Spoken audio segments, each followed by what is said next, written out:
I don't even think the cabinet might have ramps up in my things. I don't even think it has like it's like pictures of like tin and wood. Ooh, that doesn't work for that.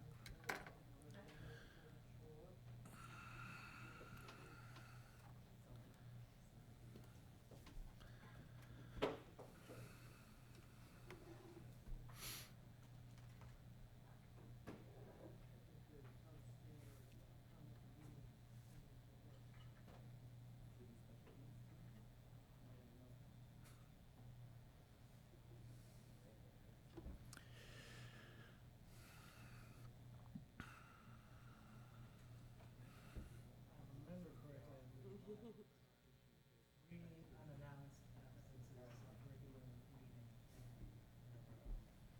Well, it's a big crowd.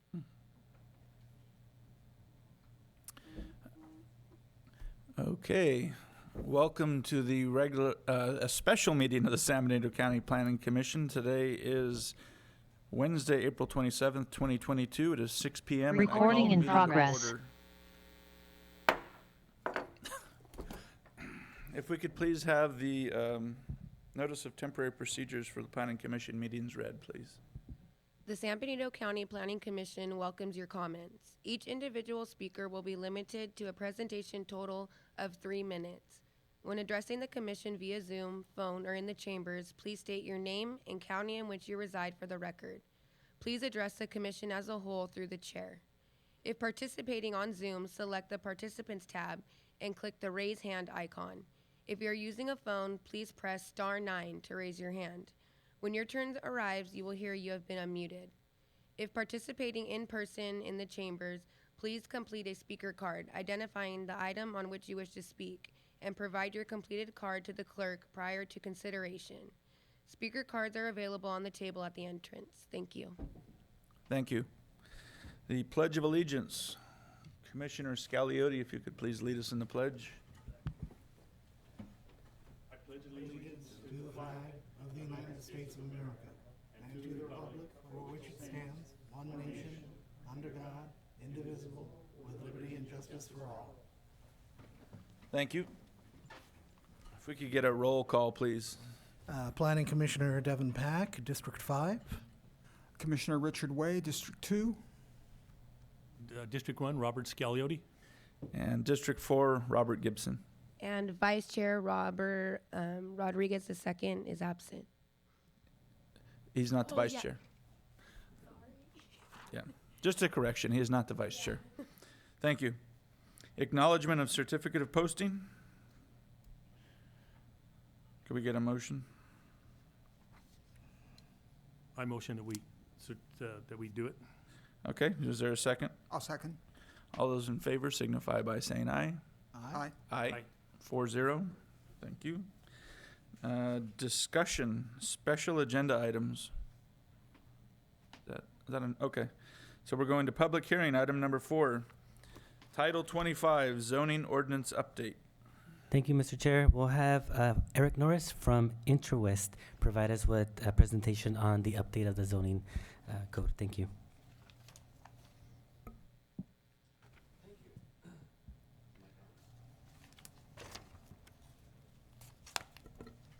There we go. Thank you, Mr. Chair, members of the commission. Eric Norris with InterWest. Thank you for being here tonight. Quite a momentous night after, I think, a little over a year of work. We have a zoning code ready for you to consider and hopefully recommend for adoption to the Board of Supervisors. I have a brief presentation. I know several of you have been through this before, but I think just for the record and for folks out there in the audience who may not have been to our other workshops, we'll give them a brief overview of what we've done. And at that point, we'll be happy to answer any questions that you have about the code to help you feel comfortable making that recommendation. So first of all, we're going to talk tonight about why we're doing a zoning code update, what we did, and then actually our next steps really here are to go to the Board of Supervisors. So the question of why to update it, well, it's been about almost 40 years. 1984 was the last time the county comprehensively went through the entire code.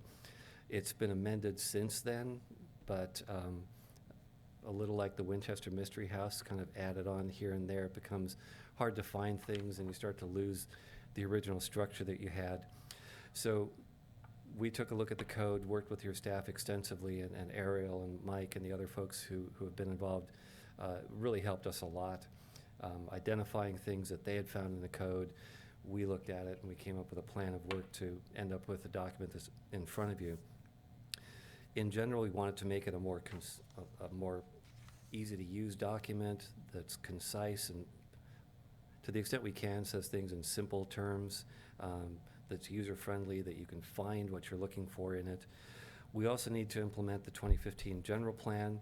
The code really follows the direction of the plan. The general plan tells the zoning code what to do, in effect. But because the code predated your current general plan, there were a number of things that it didn't do correctly. We've modernized land uses and regulations. There have been changes and some advances in the way that we do zoning and the practice of planning since '84, so the code reflects that. We've streamlined the development review process. We've taken a lot of process out that really either wasn't being used or wasn't really needed to try and make it easier to open a business, build a structure, get things done here in the county. And then there's a number of changes in state law.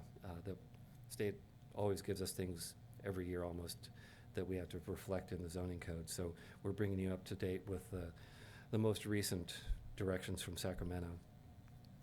So again, in terms of changes to the code, we've reorganized it. We've moved topics together into a more logical order. Your current code has similar topics kind of scattered throughout, so you sort of have, again, kind of, like the Winchester Mystery House, you have to know where to go to find things. So we brought all that together into a more logical way, so similar topics are now grouped together in the same section.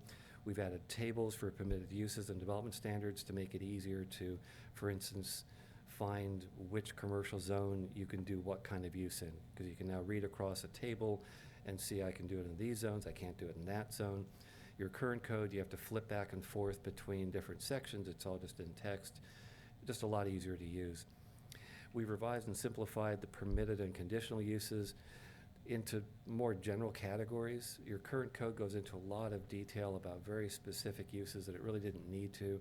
So it's just more general discussion of what kinds of uses are permitted. One thing we especially tried to do was streamline the review and approval of agricultural uses, and I'll talk about that in a second. That was something that came up a lot in our discussions, was making it easier for the ag economy to operate in the county without having to go through a whole lot of unnecessary hoops. Other changes, we've eliminated some kinds of permits. I mentioned that there were some that were seldom or never used. There was at least one that we came across and we asked the staff, what is this? Nobody had ever used it. So we said, well, then we probably don't need it. So we got rid of that particular section. And again, we've added sections that are required by changes in state law and added a whole lot of illustrations. There are a lot of things that we do in planning that you can describe in a couple of pages of text, or I can show you a picture of it, and you hopefully immediately understand it. The illustrations, by the way, were done by someone who is not a planner. So I told him, here's what I want to show. Draw me something that you understand. So these were not done by a planner. They were done by someone who doesn't understand planning. If Lou can understand it, I mean, Lou's a smart guy, but he's not a planner, but if he can understand it, hopefully the rest of the public can as well. Excuse me. So in terms of the Reorganized Code, you now have 9 sections, starting off with general provisions, administration, sort of how to use the code, permits and other planning actions, so conditional use permits, administrative permits. All those things are in there in that one section, how you approve them, how you modify them, findings for approval, and so on. Then we get into the zoning map and the zoning districts. That's where you find all the basic zones and those use tables that I mentioned, the development standards for all the different zones in terms of setbacks, height limits, et cetera. Combining zones that overlay on top of other zones are in their own section now. Planned unit developments are in their own section, so if you're looking for information on a planned unit development, you've got one place to look. Specific plans. General development and design standards for just development in general that apply sort of across the board are now in their own section. That's things like parking, landscaping, lighting, that's all in one section. Then we have standards for specific uses and areas. So, for instance, accessory dwelling unit standards are in that section now. And there's a table of contents that goes along with all this to help you find out which section you're looking for. And then finally, there's a glossary that contains all the definitions of terms. So if there's a special term used anywhere in the code, it's going to be in the glossary. This is an example of one of those land use tables. This is for agricultural uses, but again, if I'm looking for what zones can I do commercial mushroom growing in, it's very clear on here. I can do it in any of our commercial zones. It gets a little bit different depending on what the use is and what the zones are, but this replaces, as I said, your current structure that has all the uses in the AR zone in one part of the code and the AP zone in another and so on. It's just all together in one place. It's a more modern standard and a lot easier to use. In terms of permitted and conditional uses, I mentioned making it easier to do the business of agriculture. So we've expanded the definition of what commercial agriculture is to include all the things that are associated with farming. So it's not just putting a seed in the ground and growing it, it's all the other things. It's storing your ag equipment.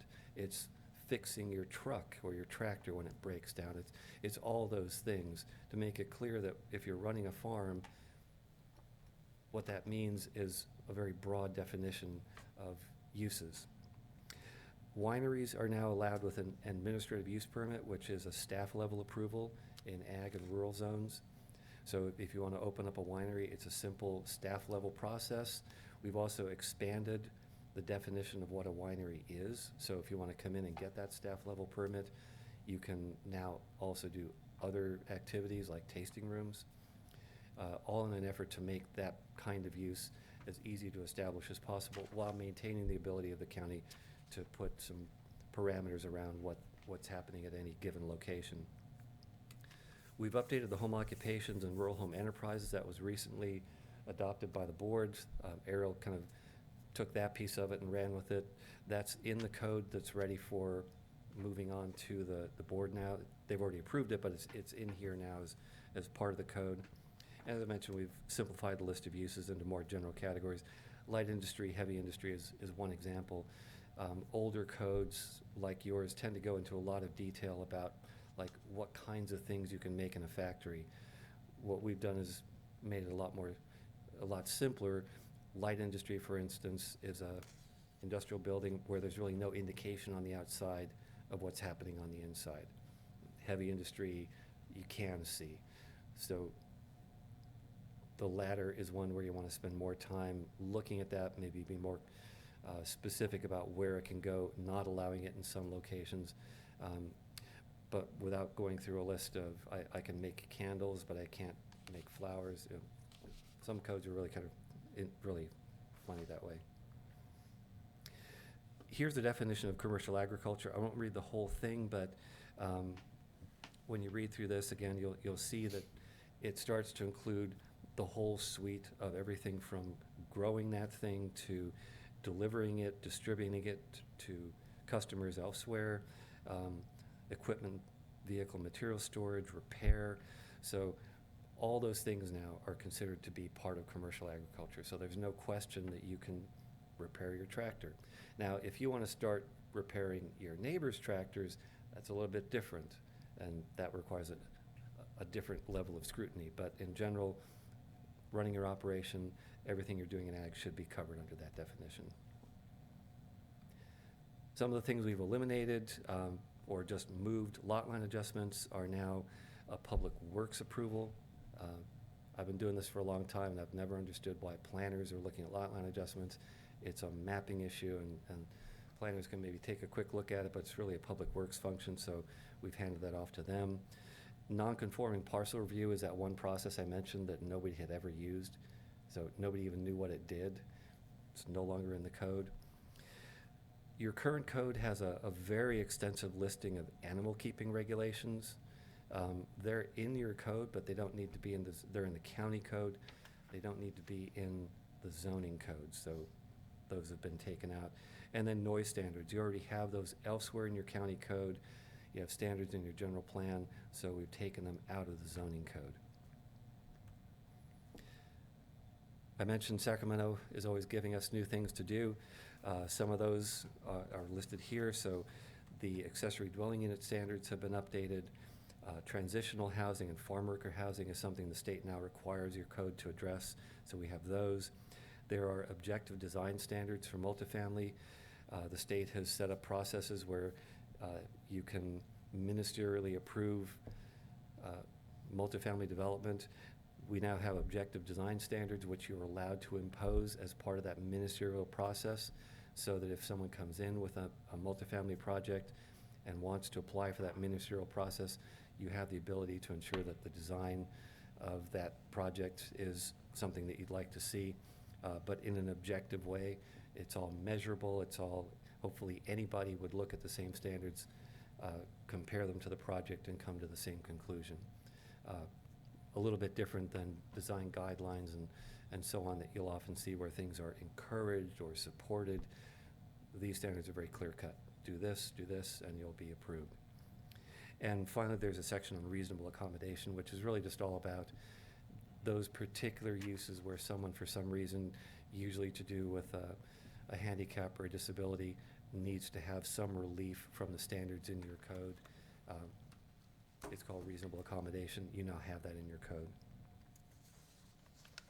Couple quick examples of illustrations. This is a quick one that shows where setbacks are.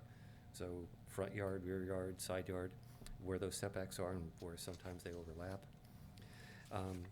Illustrations about, on the left side, fence heights. So in a certain part of your lot, the front yard setback, you get the 4-foot fence that you can see the little people peeking over. And then beyond that, it goes up to 6 feet. How do you measure the height of a deck? How do you measure the depth of a lot? Just hopefully some easy to follow illustrations. I also have a lot of photographs. On the left side is a breezeway. So there's also text explaining that, but here's a picture that shows what a breezeway is, which is that structure that connects to other structures so that they now become one structure.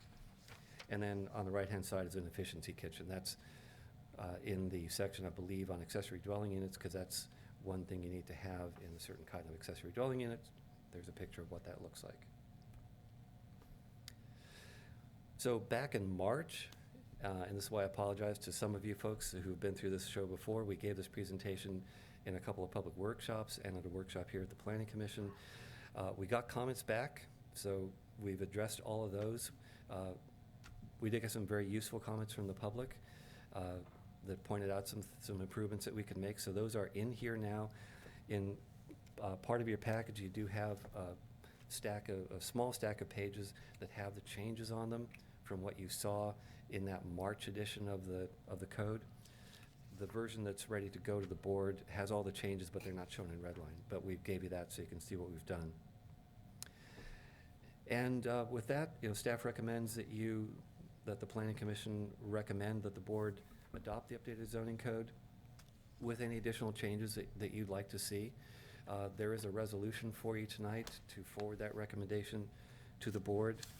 And there is an attachment, Exhibit A, that you should have on your dais now.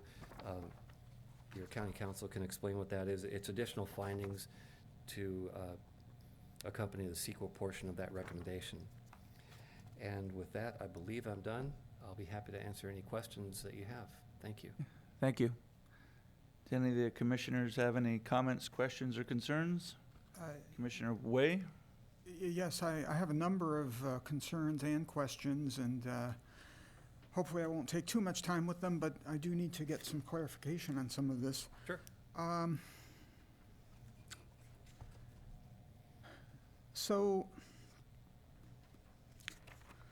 looking just, initially, I mean, obviously we've had access to this online for some time, but I do prefer to be able to mark things up and stick Post-it notes on it wherever I have issues and so forth. So I'm a little concerned with the timing of the production of the packet. I understand things happen, it's nobody's fault, but regardless, it makes it difficult to address this in total tonight. But even just looking at the few items that I saw in here, looking at things like section 25.01.011 on page 11 of 20, amendments to the general plan, zoning code, and zoning map, it looks to me like this hamstrings both the Planning Commission and the Board of Supervisors in some respects. For example, under section H on page 14 of 20, general plan consistency required for zoning amendments. The Planning Commission shall not recommend and the Board of Supervisors shall not approve a zoning amendment unless the proposed amendment is found to be consistent with the general plan. I won't read the rest of it. Well, yes, I mean, of course that's true because that's just, the way things operate, but requiring it to be found to be within the purview of the general plan seems kind of over the top to me, to put this into a zoning to put this into a zoning ordinance. But that's minor compared to some of the other issues that I have on here. You talk about how the existing zoning code had grown into this Winchester Mystery House, and I agree with you. And I appreciate the work that you guys have done. I think in general, this is a lot better format and layout than what we had. But when we were dealing with amendments to the zoning plan, at least it was clear in every case what we were changing, precisely what we were changing. Here we have this, let's repeal everything and replace it with these 406 pages. And I can't, basically I have to have a level of faith that it's not even a question of maliciousness, right? I mean, things could be inserted in here accidentally that are very different from the old planning ordinance, and how would we know? So I really need to see what the changes are in detail. I should be quiet and let you answer some of this, but I do have a couple other issues. Yeah, well, regarding the general plan consistency, I think, as you mentioned, that you're correct. That's just something that you have to do. You can't approve zoning that's inconsistent with the general plan. And there are findings which are in your current ordinance, for instance, about approving a conditional use permit. It's just a standard finding that is consistent with the general plan. So I believe, I'd have to look, that this language is in your current zoning code. But that's Fair just, enough. we're just stating the obvious, if you will, there. And just to add to that, just for purposes of the public's viewing, the general plan is considered the constitution of planning. Therefore, zoning or any other code cannot conflict with the general plan because the general plan is the highest document. Exactly, Mm-hmm. yeah. Okay.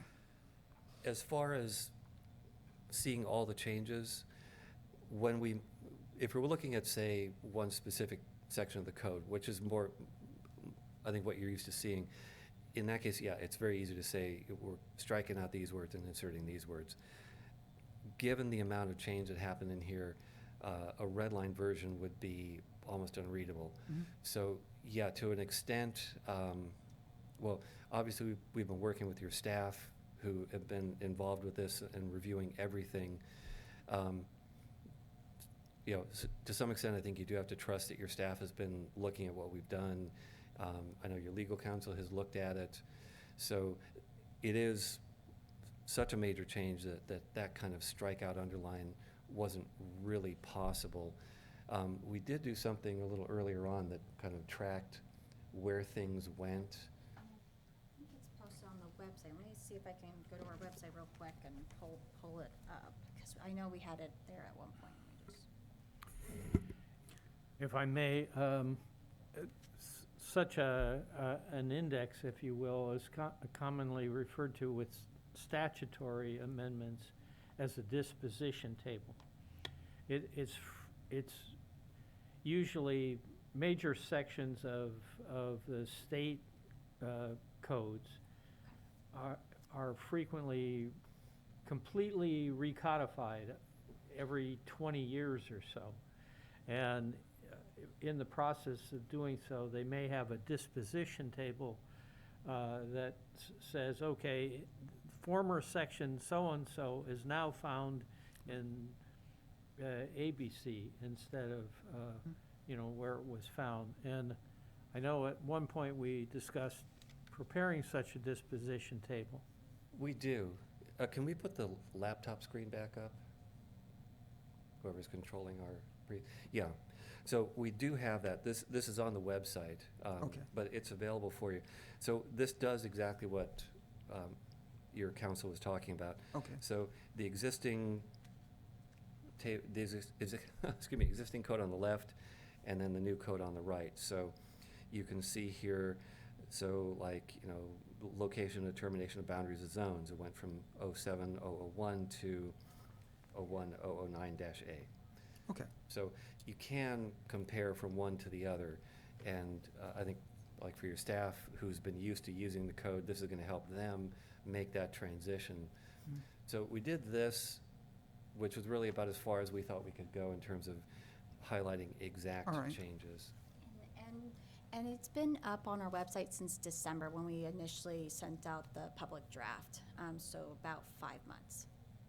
All right. The only other couple of issues that I had are more for the staff than for Interwest, I think, but or perhaps for the chair. What are the criteria for having a special planning commission meeting, and why in particular is this one being handled as a special meeting as opposed to just having this on the agenda of a regular meeting? Due to how large a zoning code update was, we didn't want it to be with other, we were bringing conditional use permit or some other project. We wanted to be able to completely devote a meeting to it, so that's why we held it as a special commission. Okay, thank you. All right, I think that's all I had to address. Okay. Thank you. Commissioner Pack? I would like to echo Commissioner Way's comments and sentiments. I feel that a more thorough review of the disposition table would be conducive, and given that this is a 400-page document that is so comprehensive, I don't necessarily.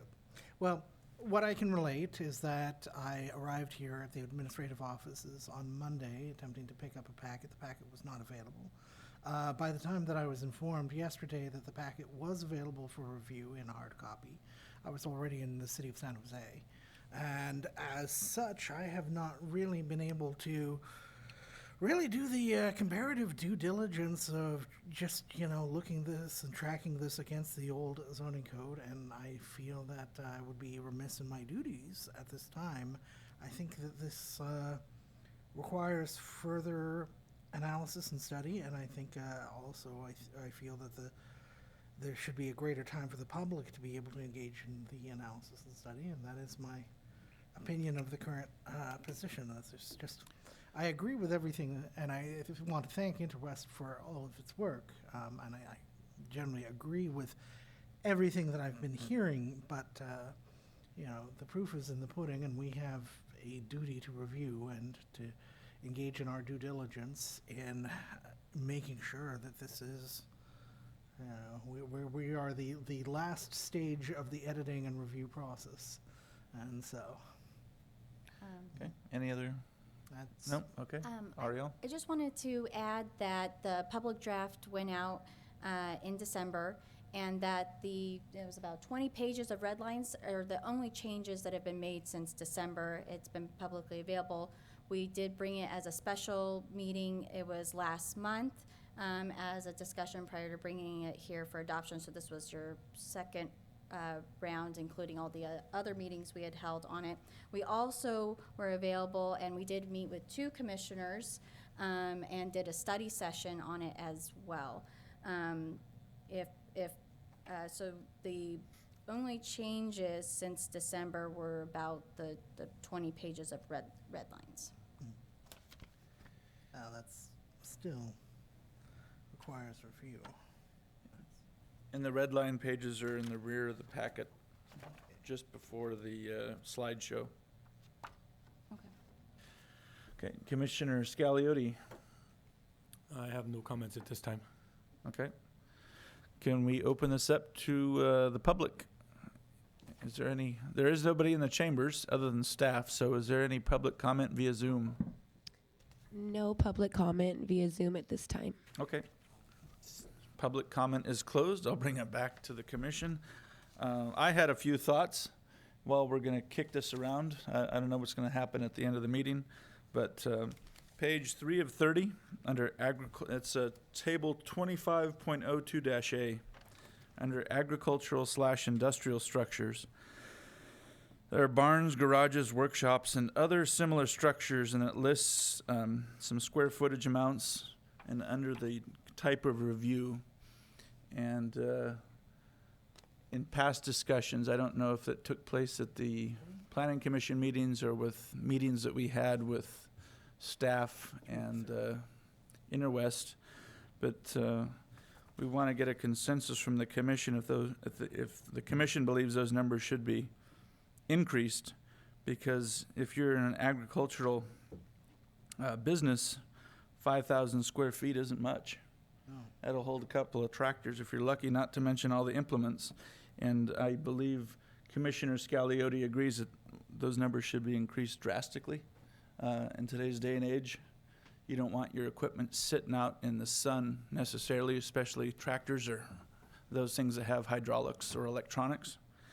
And to make it a simpler process, more of a staff approval, I believe that those numbers should be increased. Do you recall, Commissioner Scaliotti, the numbers that you thought would be appropriate since you're in the ag industry I thought I said 25,000 square feet. for the first block? Yes. Mm. And then at least maybe 30,000 for their workshops Mhm.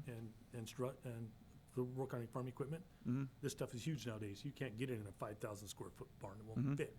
Yeah, I mean, It will not fit. 20,000 is sort of the minimum for any kind of a food storage facility. And, you know, storage is one of the most important dynamics of the agricultural industry,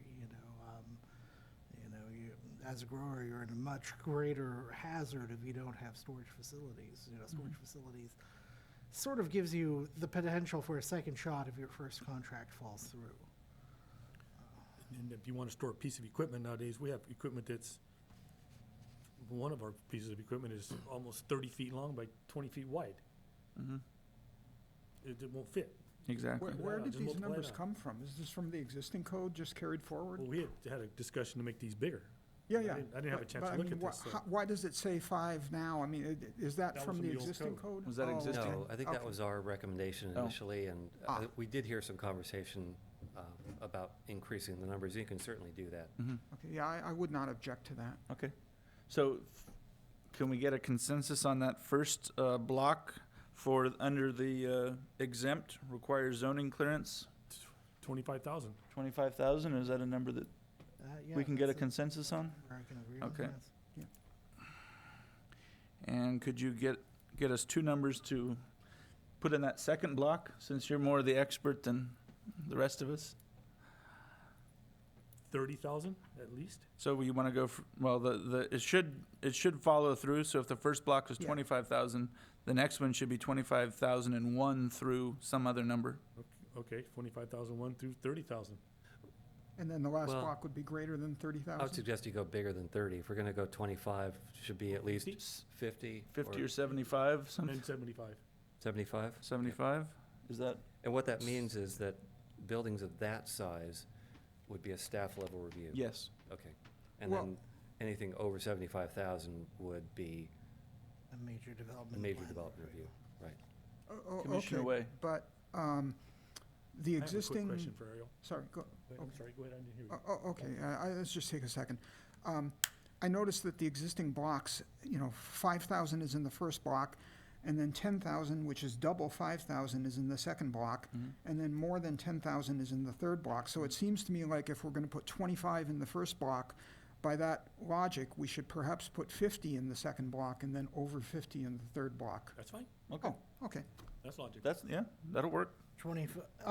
under 25,000 is exempt, 25,000 to 50,000 is minor development plan review, and over 50,000 square feet as a major development plan review.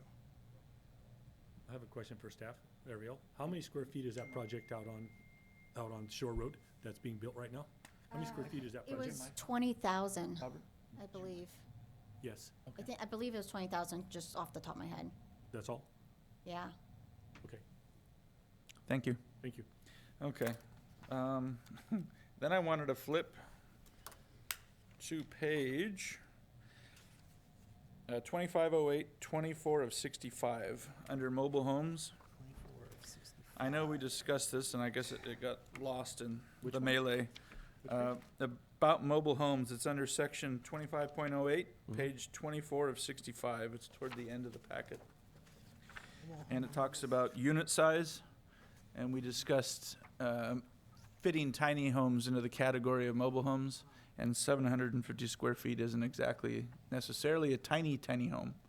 So if we could reduce that number to something that would qualify for the smallest of tiny homes other than a tent. I don't know what that number would be. I think they're looking at this, but for the mobile homes. So I Yeah. believe building code, is it 240 square feet? I have to double check. It's something around there is the minimum. Yeah, well, actually, we're working on a tiny home regulations for another client. If you're using the building code and putting up an actual structure per the building code, you can go 150 square feet, maybe even smaller, if you get really creative about, like, putting the sink in the shower kind of thing. I would caution you not to change this, because a mobile home is really different. A mobile home is built to HUD standards. Unless you're regulating your own mobile home parks, they're regulated by the state. They're built to a different standard. A tiny home, if it's built on a foundation, is just a small structure. What we're dealing with in the other location is the tiny home on wheels that you may have seen, which is a whole nother animal. They're not built to HUD standards, they're not built to building code standards. They're built to basically a motor vehicle code standard, because they're an over-the-road vehicle. So, Where would tiny homes fit in this particular package then?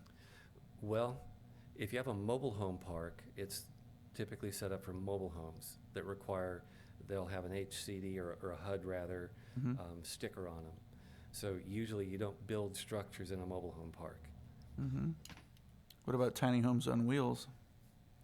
They typically don't, they would not go in an HCD managed mobile home park, because anything in an HCD managed mobile home park has to have a HUD sticker on it. Okay, And so- tiny homes on wheels don't have HUD stickers. I'm confused, because during all the previous discussions, when we talked about incorporating tiny homes, we were told the mobile home section is the section to do that. So now we're saying they don't fit into this? I'm not understanding exactly. Yeah, I'm sorry if we weren't clear on that, but no. Extremely not clear. I'm sorry about that. Unless do you know, Joel, if you manage your own mobile home parks here, or if those are done by the state? Do not. Yeah. So if you have a state-run mobile home park, You- where they're the ones who are, if you set down a mobile home in a mobile home park, the state comes out and inspects that.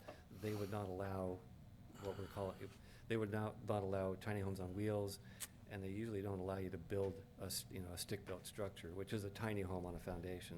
So then to get tiny homes for our community, we have to go back to the Board of Supervisors and ask them to Oh, have a no. tiny, It Ordinance? It depends on what you want to do. If we're talking about just building something on a foundation that is tiny, that's just a building code issue. Okay. You can do that anywhere you can do a single-family so structure. tiny home park?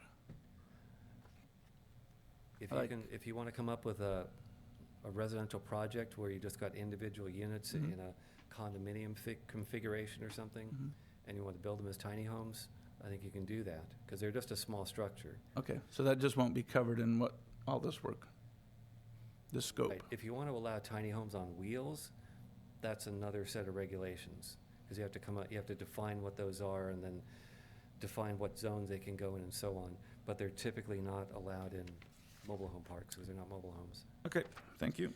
Wow.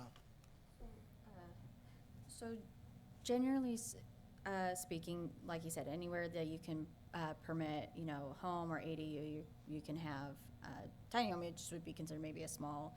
Now, what you're, I think, referring to would need something like residential mixed zoning, because you're having one parcel with a density of multiple homes. So not that it couldn't be allowed, but it would require RM zoning, which we have a limited of.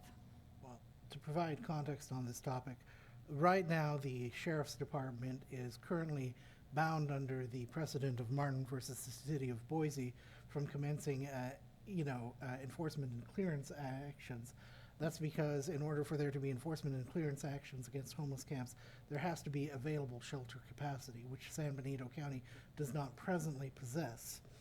The matter, of course, is that we want to ensure in our zoning codes that the County of San Benito preserves the option to be able to imitate the approaches that Los Angeles County has been implementing with tiny homes as transitional housing centers.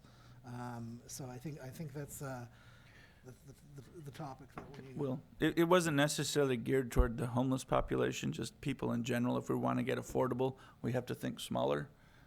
California is not going to get any less expensive, I fear. But the homeless situation is also something that definitely needs to be dealt with, but that might be on the lap of the Board of Supervisors.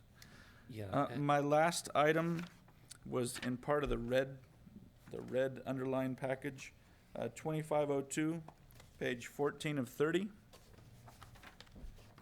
It would be 25.02.003, conditional use permits. And I may have missed it in the original draft that we had from December of 2021. Oops. But there's been a re-lettering of that section, and there's now an F that I've never seen before, and it regards food trucks. And I'm curious how that ended up in today's draft. Did I miss it in the last draft that we received and the one that we approved to come to this meeting? Or under what authority did it end up on the draft for today? Yes, that was an addition made by staff. And it was a discussion that had happened because we were limited, we hadn't addressed food trucks at all within the code. And so that's where that came. Okay. And if I'm reading that correctly, that it pretty much disallows them outside of the commercial or industrial zoning, because if they go anywhere else, they can only be there for so many days per year, which wouldn't justify the purchase of a food truck, if I'm reading that right. They cannot be up to 3 consecutive or Yes. non-consecutive periods. So it would harm the few people that have food trucks in the county. Those that I've actually seen, because I don't really go into commercial and industrial areas very often. The one that I have, or the one or two that I have seen, are right off of 25, which this seems it would pretty much push them out of existence. Well, not necessarily, because it's just not residential zoning, so I think it's still included. It says commercial and industrial. It doesn't say just not residential. It Well, says is that, commercial. are they considered on, I would assume that's not private property where they're parked. I would assume that's part of the 25 easement. So they would be forced out of that location. That's how I'm understanding it. And also, anecdotally, if I may interject, two practices that I know that do occur, in this county. One is that growers will occasionally kind of reward, or as a morale perk, rent a food truck to be out where the harvest is taking place for all of the harvesters and pickers to just sort of have an on-site lunch. So that's one issue. And I also know that food trucks are rented to basically act as catering services for weddings, birthday parties, and those are things that do occur in residential areas. So this would be limiting two major usages of food trucks that I have seen. A lot of the catering trucks come every day for the people to have lunch or breakfast. So Yeah. you can't, this doesn't work. Okay. Yeah. We're gonna do. So those were the concerns that I saw. Again, I didn't have a lot of time to review it either. I picked it up yesterday. And I was at a Board of Supervisors meeting until almost 7 last night, so So, Yeah, so that's what I noticed.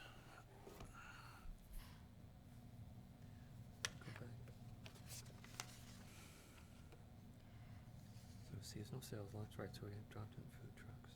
Yeah, as, to be able to have it as a temporary use permit. Mhm. So we were adding, because I think, well, currently we don't have it that it could be anywhere. So, Well, so that wouldn't ban them from existence because there is nothing regulating them, correct?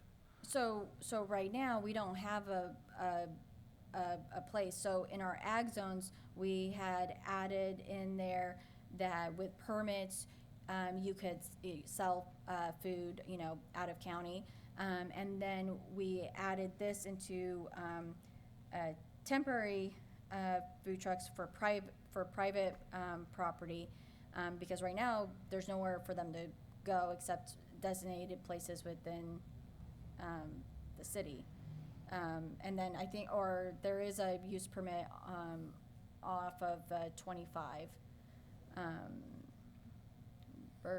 What's, This doesn't make sense. no, 20, If I may, the notion that if it's not regulated, it's allowed is inaccurate. In California, we operate under the notion of permissive zoning. In other words, unless it's permitted, it's prohibited. Ah, yeah. okay. So Well, we were trying to allow. well, it seems awfully strict. Okay, we can, Yeah, I think we need to revise the language of the clause to reflect the usage, as part of agricultural operations and also as a social cultural phenomenon of marriage, birthday parties, and other social Yeah, it's the events. whole nine Well, yards. I'm just concerned that people that don't have the funds to start a brick and mortar business, they start with a truck. And then they'll hopefully work their way up to a brick and mortar business, and we're just doing what California does and likes to destroy businesses. And I don't want to see that in this county. Also, I do have a concern that it might be restrictive towards farmers markets in San Juan Bautista, Hollister, and elsewhere. I mean, we are certainly hoping to encourage more farmers markets in order to get more commercial activity and entrepreneurialism. And so, Keep in mind that this only applies to the unincorporated county. Right. And so whatever regulation of food trucks the city of Hollister or the city of San Juan Bautista makes is up to them. Correct. Okay, so those were my concerns, but apparently there's a lot more concern about It's like the this. entire package with its timing. But if you have time to go through and share other concerns now, we can either make adjustments or we can continue the item. package and prepared. But this is It, really, it seems like there might be a consensus to do the latter, but I'll leave that up to you. The, I'm, yeah, well, as far as food trucks go, we're doing a deeper dive into this issue in another county, actually, further north. What we tried to do here was just put something in that, at least, as your council indicated, permit them to happen in a certain way. We could certainly expand the times here, but what we're getting into in that other location is what you think of the food trucks as. At one end of the spectrum is the guy who goes out to the construction site and serves the workers who are there, or out to that ag location and, to serve the farm workers. Then there's someone who parks in a certain location all the time. And then going a little farther is like, the Portland, Oregon type of, food truck courts where Oh. they park there and they stay there. They never move. So there's food trucks that go back to a commissary every night to restock and clean. There's food trucks that stay in a certain location. There's a brewery that I go up to in Vallejo. They've got a brewery, and then outside of it, to serve food, they've got a food truck. But it's there all the time. So it's a complex issue, and it's really kind of deciding where in that spectrum you want to land. What we tried to do here was at least allow Put them something. and provide a mechanism to allow them. If you think that it'll be more than 60 days, that's certainly up to you to decide. I just feel that businesses are struggling, and we should do everything we can to bring more business, not kick them when they're Yeah. down. So we've also, as part of our Riverview Regional Park, and they're starting construction this summer on it, there is designated space for food trucks on county property, and so we're setting up a program on county-based property. So this was just for private property, but we're also thinking about additional program where they can, rent a space at a designated location, and that in particular was a good location. It's not next to any brick or mortar where it'd be taking away, business from other places. It's near a high school or a public, public park and place. So that is one of the things the county is starting to work on, is a county designated place as well. So Fantastic. I like that. But it wasn't part of the code because it's not Okay. the code. Well, I don't know about the other commissioners, but I would like to see the most least restrictive version of this that we can when it's brought back. Yeah. Yeah, I would like to There, echo there that are sentiment. supervisors who express concerns about the proliferation of food trucks and wanting more limitations on them, so Well, you they can might want to undo- discuss this with your appointing supervisor and see if you can If they understand the disagree, dynamics of they the have the issue. latitude to undo what we think. Exactly. They I do mean, we're indeed. supposed to be independent somewhat. And I don't want to, take marching orders from a supervisor. So I'm if not they don't- suggesting that. I'm just suggesting that the issue has come up Okay.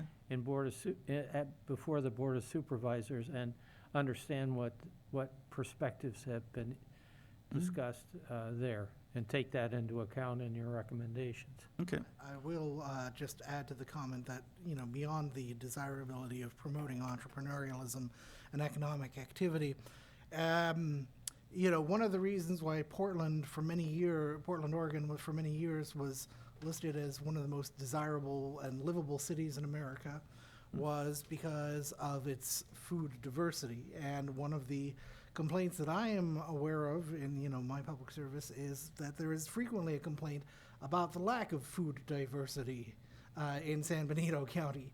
Food trucks are a good remedy towards getting a little bit more variety in the options of cuisine that exist to the public, and that is a quality of life issue that does work to improve the overall quality of life in San Benito County. Well, the county has quite a few properties, so perhaps along with changing this, we can get something set up for county properties that is our option, because you do get tired of going to the same 3 or 4 restaurants time after time after time after time. You don't have a lot of ethnic options around San Benito County. You have to go to elsewhere, and I prefer not to travel to Monterey or Santa Clara County if I can help it. Are there any other comments, questions, or concerns from the commissioners? I have a question. It says here that they have to get a temporary use permit to have a food truck that comes out and services the people in the fields? No. That's what this says. Sorry. So General, these, food yeah, trucks? so food trucks, so part of the reason why we want a temporary use permit and some county oversight is because you want to make sure traffic, safety, people coming in, being able to park where they're gonna go. And it also makes sure that we're verifying that they have, it's been routed to environmental health for their permits, and that they've met all those guidelines. So there's, fire's taken, a look, and that they have those safety features. So it's just it gives us, the agencies, just a chance to review those. So we would have, thank you, we would have the option of increasing that 60 days to any number we want. And if the board wants to overturn it, they can do whatever they wish. I said we make it to 365. Commissioners, any thoughts on that number? Is it will someone invest money in a food truck if they can only operate 60 days? Well, That would be at a given location. Mm-hmm. The food truck is, by its nature, mobile, so that a food truck can move from place to place throughout the course of the year, and amortize its cost and recover its revenues. Okay. Based on multiple locations. That's the Well, whole point of the nature. having a truck. Okay. Perhaps a 180-day span, a 6-month span? That's a rather long span, but at the same time, it does put an ultimate window on how long, there can be a presence in one location. Yeah, my issue, Commissioner Way, go ahead. my issue with the 60 days is, so basically they need 6 temporary use permits to cover the year for 6 different locations if they want to operate every day. That really seems low. That would be the mechanism? So it's over the course of a year, so not that they have to be necessarily consecutive, just in 1 year's time that they don't exceed 60 days. And I think the idea was, we were sticking with kind of similar to how our seasonal sales lots were, and, a couple months of seasonal sales lots were open. Again, we're here to take comment, and with some of these things that you're discussing, we're happy to bring back some revisions that, Okay. So, the planning so commission. to understand what council said, if they move around, as long as they're not in one spot, one particular little area for more than 60 days at a time, they just need one permit. The I'm not- permit would be by location, so if they're having multiple locations, then that would need to be part of their application, that they're getting a temporary use 6 permit permits. for Yeah. one location, then a temporary use permit for another. Yeah, and the other thing I think we need to, at the one end is how long, but at the other end is how short. Because again, the intent here is not to regulate the guy who goes out to construction sites. He leaves his fixed location, wherever that is, he's all stocked up with food, and he drives to 2 or 3 or 4 different locations, roving around wherever that is. As the construction sites move around, he goes in different places. We're not trying to regulate that. Uh-huh.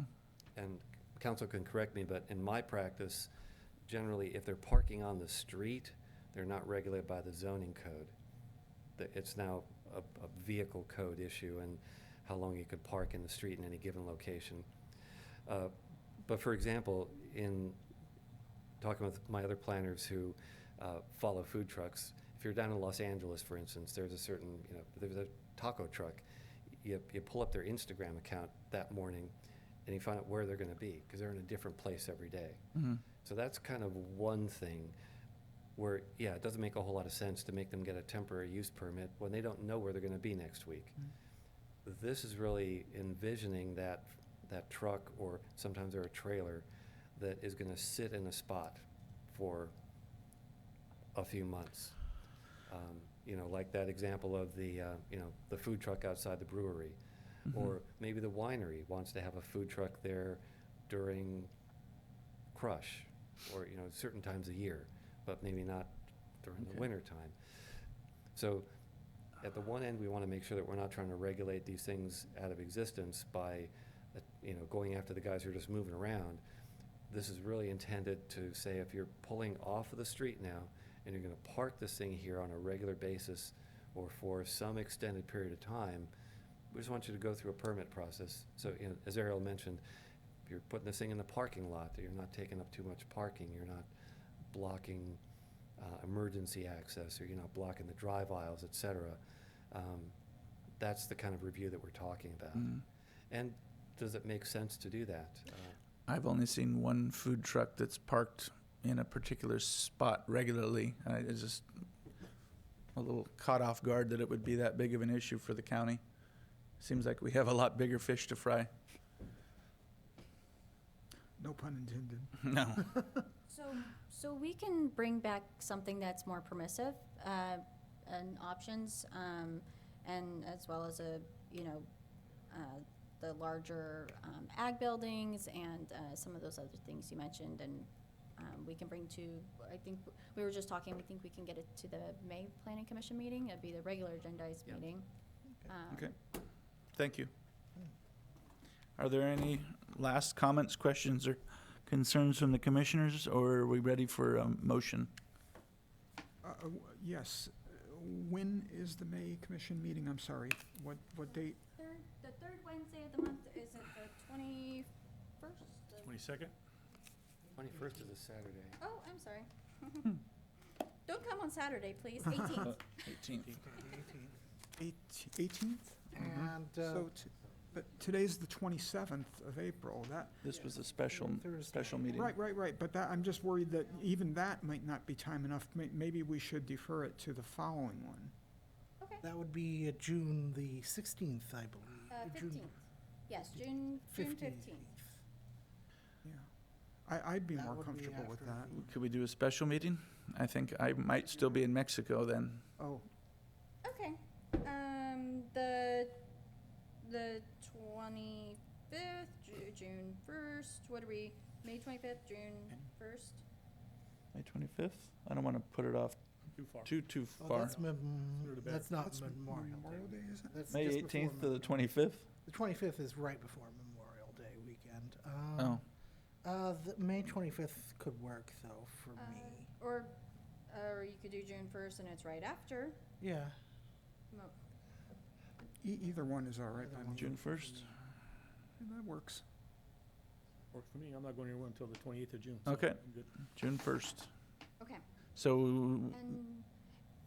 And then more definitions of tiny homes into, well, it sounded like it wasn't the right area of the zoning code to put it. not in the mobile homes, but to maybe better address it in other parts. Okay, just so that if the people are looking up, can I put a tiny home and there's nothing there, kind of like food trucks? People Okay. are, they don't think they can do it, so it'd be nice if we're being particular, to be particular about everything.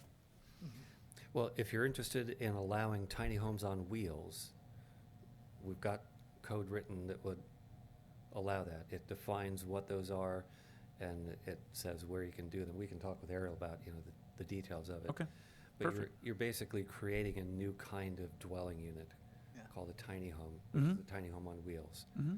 Yeah. The other tiny home is really just a small home. You Mhm. don't need to regulate that any differently. Yeah, be good to have options, because the real estate here is ridiculous. Yeah. And while no policies have been finalized, definitely having the option of transitional housing centers is definitely within the realm of debate in the, Health and Human Services. Yeah. And So, so going back, did you had a motion to continue this until June 1st, or was that my imagination? No, I'll say we continue this until June the 1st. Okay, so I'll we have second a that. motion and a second. All those in favor signify by saying aye. Aye. Aye. Motion carries 4-0. Thank you. So, just between now and then, I know there's a lot to look through. If, as you're doing that, you have any questions and you want to set up a call with Ariel and myself to go through the whole code if you want to, you'll be happy to do that. Okay. We'll send out a link to that table that we showed on screen. It's on the website, but we'll send that out to all of you individually so you can use that as a guide to find where the stuff is in the new code. Okay. But we'd be happy to discuss anything in here. Hopefully, we can explain everything we've done, but any questions that you have between Okay. now and then. And Go through if them. any of my fellow commissioners are scheduling a meeting, do let me, with Ariel. Or, do me the courtesy of letting me know so that or Okay. for letting the rest of us know. so We might wouldn't be- want more than 2 at a time, though. Right, because of Brown Act, yes. But, Okay, thank you. And is there a motion to adjourn this special meeting? I'll move that. Is there a second? I second. All those in favor signify by saying aye. Aye? Aye. Okay. 4-0. Meeting is adjourned. Thank you all.